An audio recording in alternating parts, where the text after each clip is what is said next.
pagpapalipas ng oras, nakikiramay sa mga sa namatayan, at sama na rin po natin ang Word of God. Okay na po ba? Bago pong lahat, ako nga po pala si Pastor Alan Arellano ng Pilgrim Bible Baptist Church.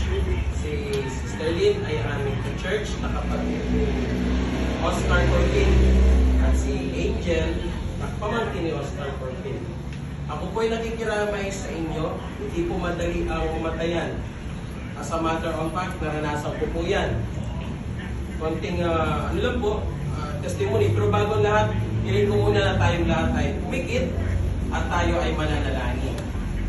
Amang banal, dakilan makapangyarihan sa lahat, nagpapasalamat kami sa gabi ito. Kami dinala nyo rito ng mapayapa at matiwasay. Malayo sa anumang kapamakan. Gayon pa man, nagdadalamhati sa pagkawala ng kaibigan. Gayon pa man kami ay nagbibigay ng papuri sa inyo sapagkat ang bawat isang naririto ngayon ay napagsama-sama nyo upang makinig na inyong banal na salita para sa pagkain ng aming kaluluwa. Pinupuri ka pa rin namin, pinasasalamatan sa pangalan ng aming Panginoong Jesucristo na tagapagligtas. Ito aming samot dalangin. Amen. Nabanggit ko kanina hindi madali mamatayan.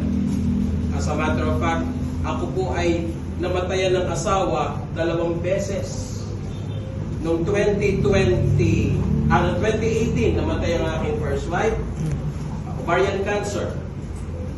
Ako'y nag-asawa ng 2020, namatay ng 2022. Immunocompromised, intestinal tuberculosis.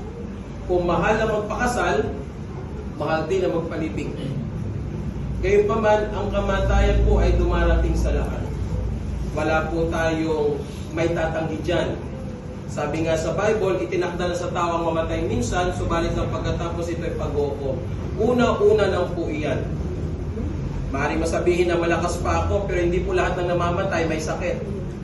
Maaaring sabihin mo ay bata pa ako, pero hindi lahat ng namamatay ay matanda. Ang kamatayan darating sa lahat. Nakaharap po tayo sa lumikha. Itinakda na po talaga sa atin yan. Nauna lang si Oscar. At si Oscar ay nanampalataya sa Panginoon. Siya ay ligtas. Mas maganda pang kalagayan niya kaysa sa atin. Tayo ngayon na naririto, tayo pa'y magbabaka sakalit sa buhay. May tendensing maligaw ng landas, may tendensing mag-backslide, may tendensing makalimot. Pero buti na lang may salita ng Diyos na nagpapaalala sa atin. Sa bagay nais ko i-share sa inyo sa loob lamang ng 10 minuto. Ano ba ang kaligtasan? Ito ba ay para sa lahat o para sa ilan lamang? Ang kaligtasan po ay para sa lahat. Subalit ang desisyon ay nasa iyo. Paano matatanggap ang kaligtasan? 3 bagay. Una sa lahat, malaman mo kung ano ang kalagayan mo sa harapan ng Diyos. Pangalawa, malaman mo kung anong katayuan mo sa harapan ng Diyos. At pangatlo, malaman mong mahal ka ng Diyos. Una sa lahat, ano ba tayo sa harapan ng Diyos? Tayo pong lahat ay makasalanan. Sabi sa Biblia, walang matuwid, wala kahit isa. Sa lugar po nga namin Santa Cruz, bata 3 taon gulang, kung magmura, ang lutong. Hindi po yan tinuruan ng magulang siguro. May mga bata doon mandurukot, maring hindi tinrain ng magulang. Ligtas na sa tao kasi po ang nagkakasala. Kahit gaano tayo kabait, nagkakasala pa rin tayo. Kung minsan, totoo ang sabi ng kanta, gusto kong pumait, pero di ko magawa. Katotohanan yun. Bakit likas sa atin ang pagiging makasalanan? At sa harapan ng Diyos, tayo po ay makasalanan. Yan tayo sa harapan ng Diyos. Ikalawa, ano ba ang katayuan natin sa harapan ng Diyos? Itinakda sa tao ang mamatay minsan at pagkatapos ito pag-uukom. Ang kabayaran ng kasalanan ay kamatayan. Kaya nga po lahat tayo mamamatay at haharap sa Diyos. At pagharap natin sa Diyos balang araw, tayo po ay puhusgahan ng Diyos kung tayo sa langit o sa impyerno. Subalit, kumpleto ang Bible. Habang buhay ka pa, pwede mong matiyak ngayon mismo kung sa langit ka pupunta. Sabi ng Biblia, si Kristo mismo nagsabi, ako ang daan, ang buhay at katotohanan. Walang makaparoroon sama, kundi sa pamamagitan ko. John 14:6. Sabi sa Acts 16:31, sumampalataya ka sa Panginoong Hesukristo at maliligtas ka, ikaw at ang iyong sambayanan. Sa oras na ito, sa ikatlong punto, nais ko malaman mo na mahal ka ng Diyos. Pwede kang makatiyak patungo ng langit sa simpleng paraan, manampalataya sa Panginoong Hesukristo bilang sarili mong tagapagligtas. Ang tinuturo ng Bible, para makatiyak ng langit, ang daan ay si Kristo. Kami po ay mga Baptist, pero hindi po namin sinasabi na pag umanib ka sa Baptist, pupunta ka ng langit. Dahil hindi po yan ang sinasabi ng Bible. Ang sinasabi ng Bible, ang tagapagligtas, walang iba kundi si Hesukristo. Sabi sa Roma 10:9, kung ipapahayag ng iyong bibig si Kristo Jesus na tagapagligtas at mananampalataya ka sa iyong puso na siya ay binuhay ng Diyos mula sa mga patay, maliligtas ka. Ang tanging tagapagligtas na tinuturo ng Bible, walang iba kundi si Jesus.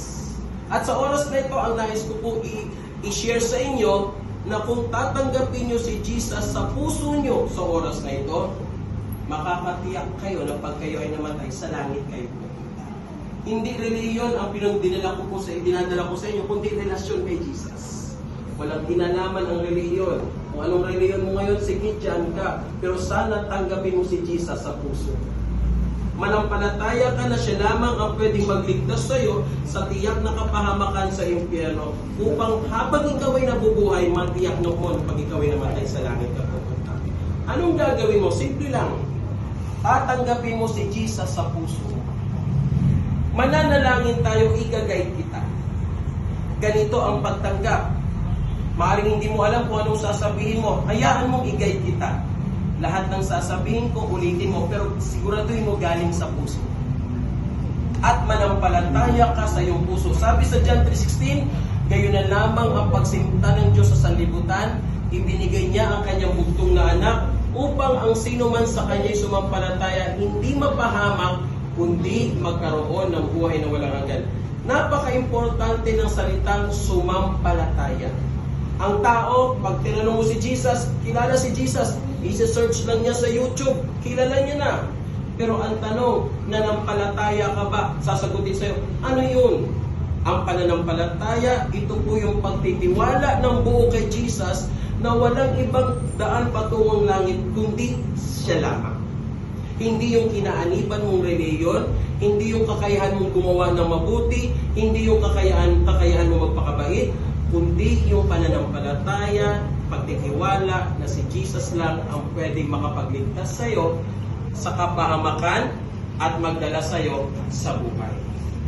Sa oras na ito, lahat ng gustong tumanggap kay Jesus sa kanyang puso bilang sarili niyang tagapagligtas, nanyayahan ko kayong pumikit at yumuko. At ulitin mo lahat ng sasabihin ko, pero siguraduhin mo galing sa iyong puso.